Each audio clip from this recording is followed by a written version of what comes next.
দিয়ে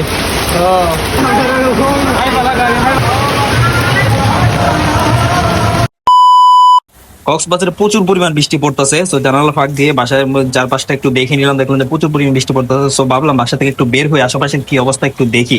বাট বাসা থেকে বের হয়ে আমার চোখের সামনে যা পড়লো তা আসলে কল্পনাতীত। তো চারপাশে পানি থই থই করতেছে। তো এটা হচ্ছে আমার বাসার সামনে। তো আমি চলে আসলাম বয়েজ স্কুলের সামনে, আর এদিকে যাচ্ছি মূলত গোলদিঘির পাড় যাবো, ওইখানে ফ্রেন্ডের দোকান আছে, ওইখানে বসবো এন্ড দেন বাজার ঘাটের ওই সাইডে যাবো।